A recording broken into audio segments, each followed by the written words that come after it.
যুগ্ম সাধারণ সম্পাদক বাংলাদেশ ভূমিহীন আন্দোলন। আমি বাংলাদেশ ভূমিহীন আন্দোলনের পক্ষ থেকে সংহতি জানাতে এসেছি। ধর্ষণ হচ্ছে, বিশেষ করে মিডিয়াতে আসে বেশিরভাগই নিম্নবিত্ত শ্রেণীর, অর্থাৎ আমরা যেটা বলি ভূমিহীন গরিব মেহনতি মানুষের সন্তানরাই নিরাপত্তাহীনতায় আছে। তো এখানে আসলে তাদের আওয়াজ তোলার মতো কেউ নাই, তারা সুসংগঠিত না, তারা বিচারহীন সমাজে বিচারের নামে সমঝোতা করা হয়, আইনের জটিলতা যে কারণে এইগুলো সামনে আসে না।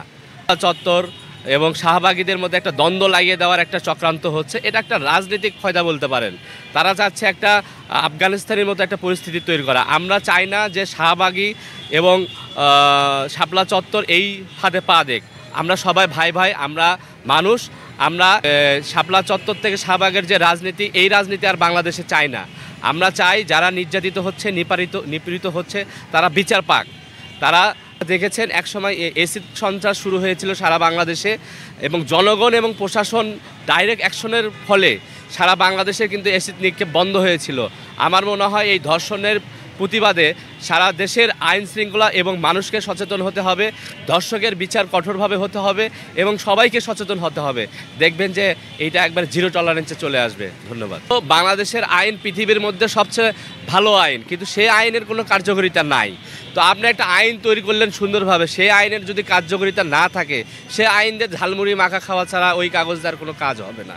তো এই জন্য করতে হবে এই আইন, কালো আইনগুলো বাদ দিতে হবে। আপনি বলা আছে যে এইটা করা যাবে না, আবার বলা আছে এইটা করলে এই করা হবে। তো এইটাতে আর হবে না। আমাদের ৭২-এর যে নিজেদের স্বার্থের জন্য, নিজেদের পক্ষের জন্য যে আইনগুলো করা হয়েছে, এই আইনগুলো একেবারে বাতিল করে দিতে হবে, দিয়ে নতুন আইন করতে হবে। জনগণ যে আইন চায়, জনগণের মতামতের ভিত্তিতে সেই সংস্কারটা করতে হবে, সেই আইনটা করতে হবে, যাতে আমরা আমাদের সন্তানরা আগামীতে নিরাপদ থাকে। আসলে যারা আইন তৈরি করেছে বা যারা এই সিন্ডিকেটটা চালায়, তাদের সন্তানরা এ দেশে থাকে না, তাদের সন্তানরা বিদেশে থাকে। আমরা ভূমিহীন কৃষক, শ্রমিক, ছাত্র জনতা, আমরা এ দেশে থাকি। আমরা এ দেশে আমাদের কষ্টটা আমাদের বহন করতে হয়, কিন্তু যারা এই সুবিধাটা তৈরি করে তাদের সন্তানরা এই দেশে থাকে না। অতএব তাদের এই আইন নিয়ে তাদের মাথা ঘামানোর চিন্তা থাকে না। আমরা